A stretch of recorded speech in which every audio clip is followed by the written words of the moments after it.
Iya, kalau pagi-pagi tuh penyakitnya ya jajan dulu ya sampai lupa ke kelas bawa sarapan. Nah, saya juga tergiur. Baik, kita sekarang akan coba OV ya, OV praktikum interaksi obat. Ini praktikumnya ya lumayan santai ya, pas praktikum. Cuman memang menggali materi ya, ini terutama menggali materi. Jadi learning objektifnya adalah nih. Satu, contoh, mencari contoh kasus interaksi obat. Kemudian menjelaskan mekanisme terjadinya interaksi obat pada kasus. Kemudian mencari contoh penanganannya. Ya. Kalau nanti kalian lihat modulnya itu ada ya. Tapi ini kuliahnya sudah di blok berapa? Masih ingat? 2 Gibo ya, kalau nggak salah. Ya nanti bisa dicari-cari atau nanti saya akan berikan filenya ke Mbak Nuri ya. Ini memang kuliahnya sudah dulu ya, tetapi praktikumnya baru kita laksanakan sekarang karena memang ada beberapa apa ya, hal yang mungkin lebih enak untuk kamu laksanakan sekarang. Misalnya submit jurnal. Nah, oke. Pelaksanaan praktikumnya ada OV, praktikum, laporan, dan responsi. OV ini ya saya terangkan penugasannya ya, nanti kalian kerjakan sebelum praktikum. Kemudian pas praktikum sudah ada laporan sementara dan slide PPT yang dibuat. Kita praktikumnya berupa presentasi, sharing materi pada teman-teman ya. Kemudian pada antar kelompok juga kalau mau bisa gitu ya. Dan presentasi. Kemudian untuk laporan kalian nanti mencari jurnal tujuan ya, kemudian membuat artikel ilmiah sesuai dengan format jurnal tujuannya, kemudian nanti submit. Cukup submit saja, tidak usah sampai diterima ya. Karena kapan nilainya keluar itu ya, 2 bulan, 3 bulan. Nah ini untuk jalannya praktikum. Nanti tolong kalau ada yang tidak mengerti langsung tunjuk tangan nggak apa. Ya. Tiap sesi ini ada 4 kelompok kecil. Jadi kelompoknya seperti kelompok praktikum biasa. Ada 4 kelompok kecil, nanti masing-masing akan diberi tugas 1 nama obat.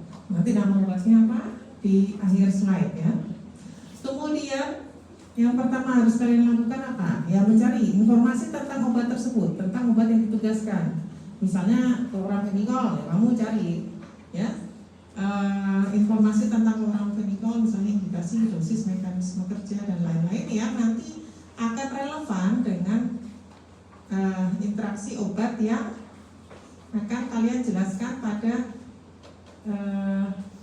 contohnya ini ya. Nanti setelah mencari obat mencari informasi tentang jenis obat yang ditugaskan, kemudian cari contoh interaksi merugikan antar obat. Minimal 3 contoh. Jadi interaksinya harus merugikan ya. Kalau yang sinergisme nggak usah ya. Coba cari contoh yang merugikan. Kemudian drug to drug, artinya obat ke obat. Kan bisa ya drug to food gitu. Tapi ini drug to drug. Minimal 3 contoh.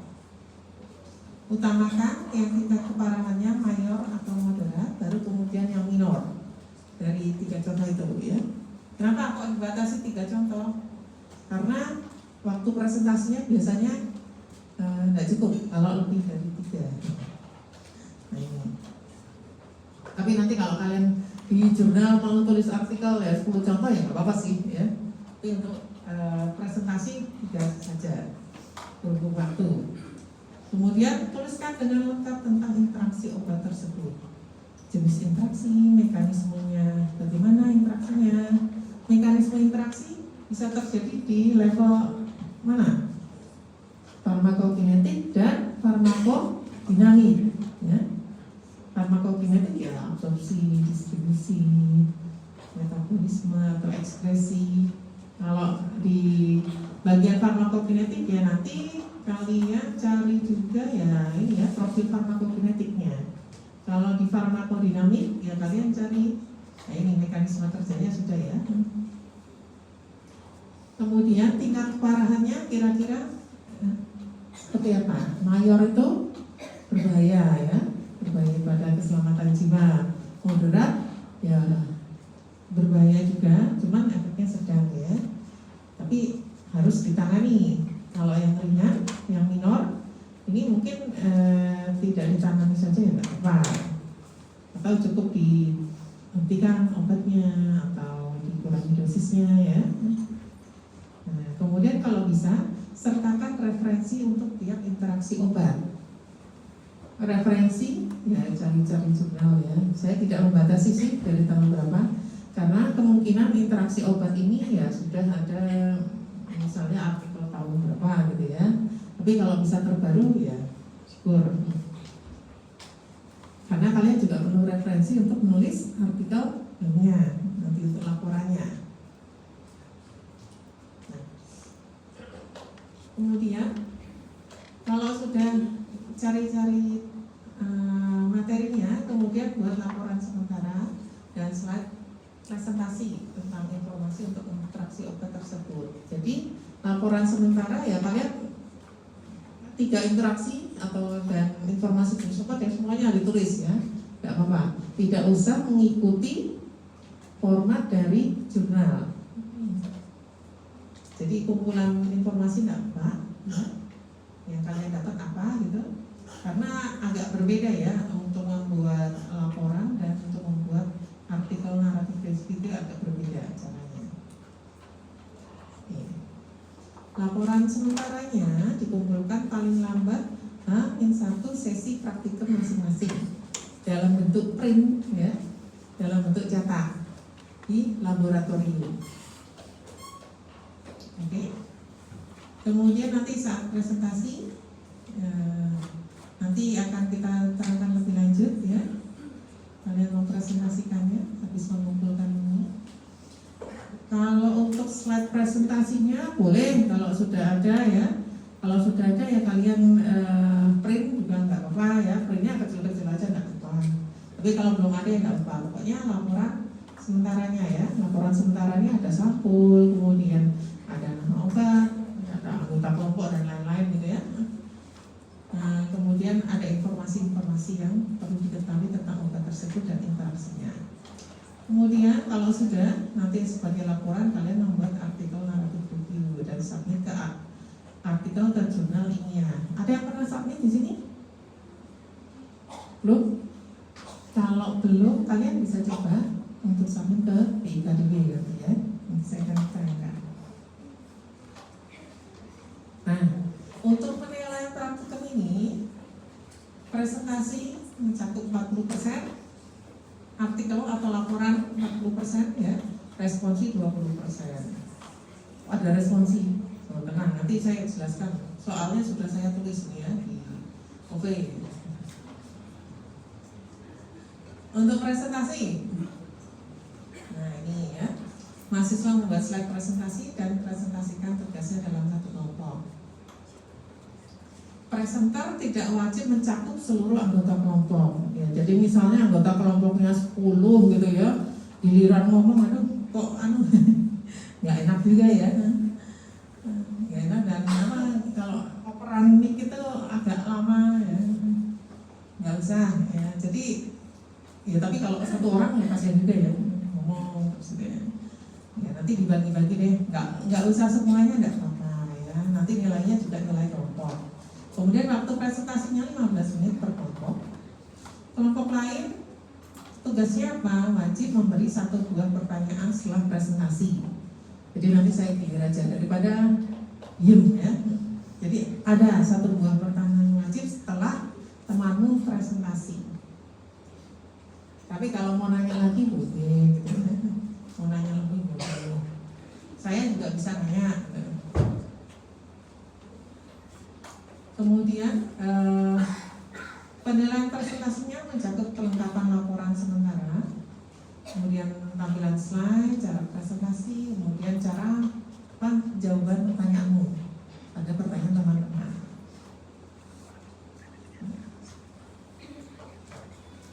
Kemudian untuk laporan tadi membuat artikel ilmiah ya.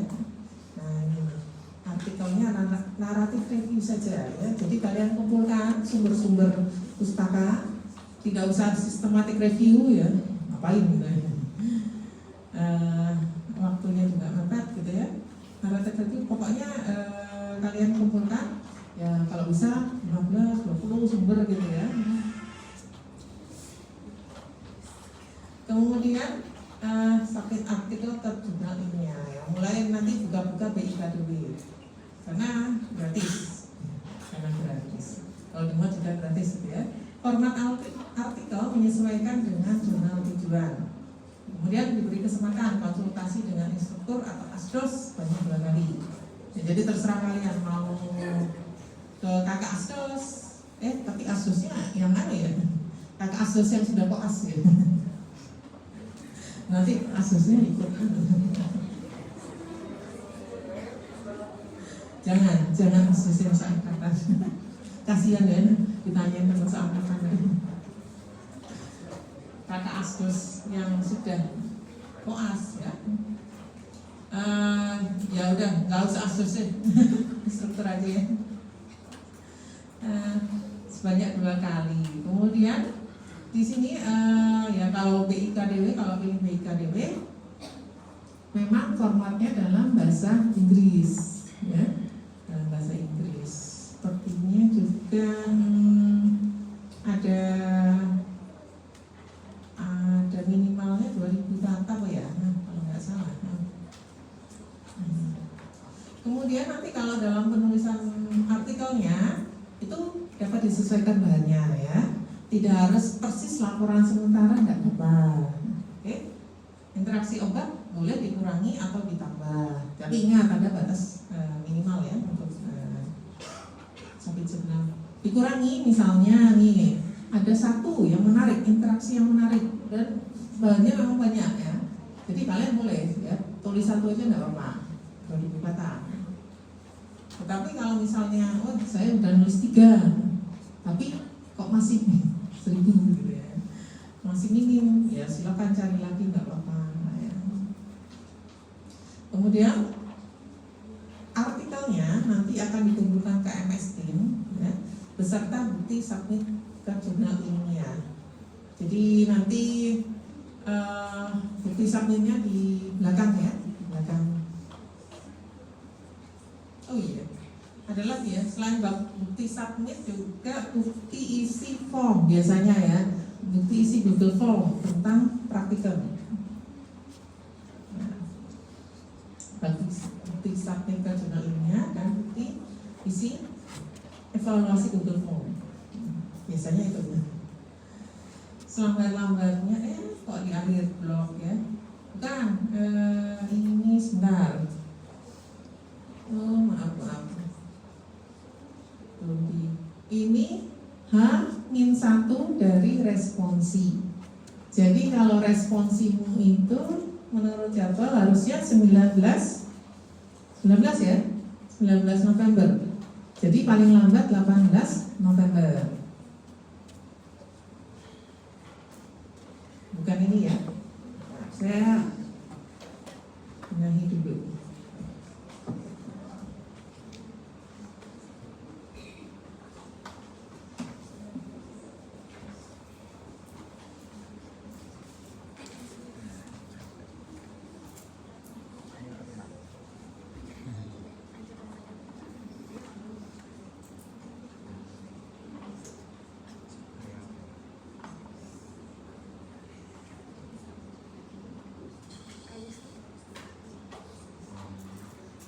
Masalahnya sekarang tuh banyak hujan bang sore. Masa hujan reda. Tadi malam aja hujan reda jam 8 jam 9. Aku ke kafe kan pakai jas hujan kan pokoknya bulan bahas hari ini. Aduh, beli jas hujan gimana ya? Aku tuh kalau beli kayak barang-barang kayak gitu tuh Nah ini guys, selama beli jas 8 hujan di menit mana? kami satu responsi yaitu 18 November 2025 pukul 23.59 ya. Karena cuma ya upload aja nggak apa-apa. Autor dalam artikel adalah anggota kelompok dan instruktur ya yang memberikan masukan. Kemudian penilaian artikel ini nanti mencakup kelengkapan materi artikel, referensi yang digunakan, kemudian kesesuaian penulisan format artikel dan bukti submit jadwalnya. Ada pertanyaan dari sini? Belum? Oke, kemudian kita ke format. Nah, penilaian yang ketiga, responsi ya. Ini responsi soalnya ini menjelaskan tentang tugas interaksi obat yang telah dikerjakan. Jadi kalau kalian mengerjakan tugas ya hafalin ya itu ya. Obatnya apa, interaksinya apa, tolong mengerti saja lah, pokoknya mengerti. Baik, sepertinya. Nah ini sekarang ini adalah nama-nama obat yang nanti akan menjadi tugas kalian ya. Ini nanti Mbak Muri akan membagi ya sesuai kelompok praktikum. Saya juga tidak tahu ya mau gimana gitu. Tapi ini per 4 ini nanti akan presentasi bersama di hari yang sama. Ya. Nomor 1, Griseofulvin. Obat apa itu deh? Nggak tahu. Aduh. CR kulit kelamin indra. Apa? Griseofulvin. Nanti jamur, asiklopir, metronidazol, cacing, apa? Antibiotik bisa, antiparasit bisa, ya. Ciprofloxacin, antibiotik, ya. Clopidogrel, harus hati-hati ya. Apa ini? Yuk.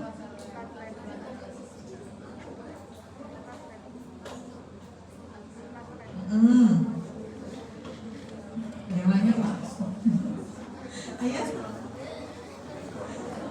Apa ini? Nanti Magret. Kemudian yang ini Celecoxib. COX-2 inhibitor. Tramadol.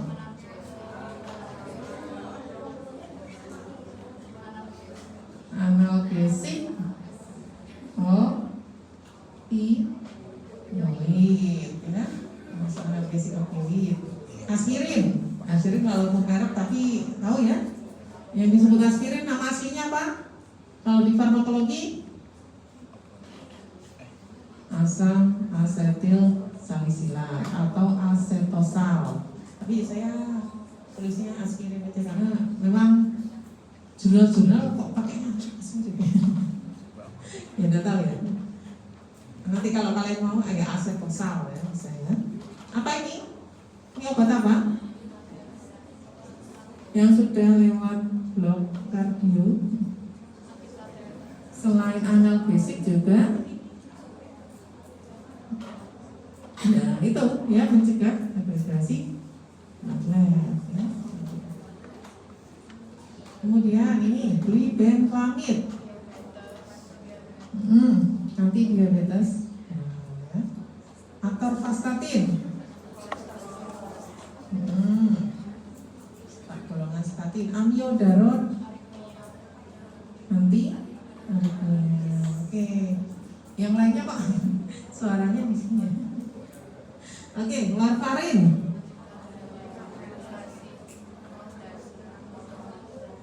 Nanti CoA, captopril, nanti hipertensi, golongan. Oke, ya sering kok ya. Sering nggak ini di OC? Nggak tahu sih. Tergantung kasusnya ya. Fluoxetine, ini juga banyak. Hah?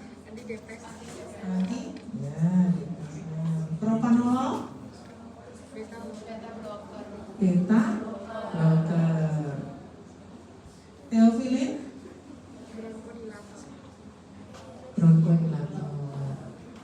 Ya, ini harapannya sih kalau ngasihnya di akhir-akhir blog ya kalian sudah terpapar semuanya ya, pernah terpapar obat-obatnya ini, jadi ya bisa ada memori gitu ya, ini obatnya buat apa, dan nanti kalau misalnya interaksi dengan obat lain itu seperti apa ya.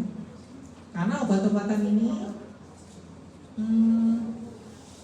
ada yang memang simpatif ya, diberi kalau sakit aja, ada yang rutin juga ya, rutin harus diminum. Nah yang rutin ini ya memang agak bahaya ya kalau interaksi dengan obat-obatan lain. Baik, mungkin dari saya sih demikian saja ya. Ada pertanyaan? Yuk, ada pertanyaan? Kalau tidak, hubungi saya di nomor Mbak Muri.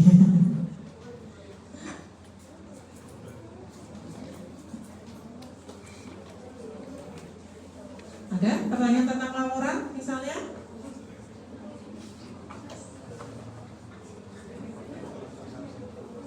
Kalian sudah lewat Metopen kan ya? Ya, narrative review, tahu dong ya?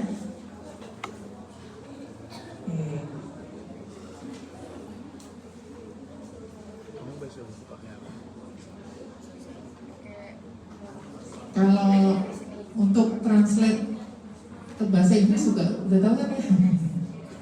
Pakai apa deh? Nanti soalnya kalau nggak saya bilang tuh aneh ya, ada yang nggak lihat-lihat secara jurnal gitu ya, secara format penulisan jurnal pakai bahasa Indonesia gitu. Ya ampun ya. Ketawa banget ya anak muda dewi. Yes, nggak lihat.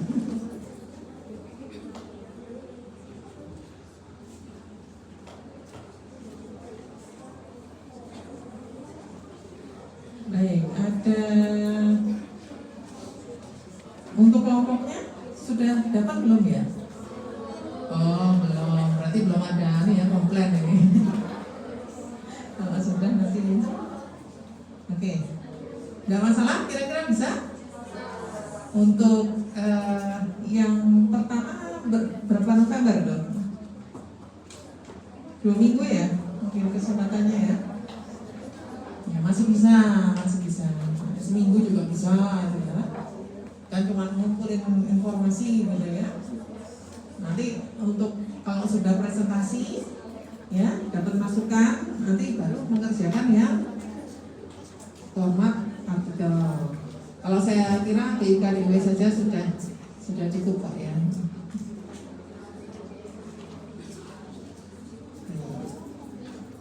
Baik, kalau tidak ada, saya cukupkan sampai di sini OP-nya.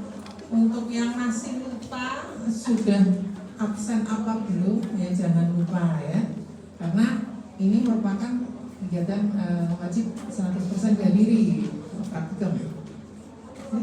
Terima kasih. Selamat pagi.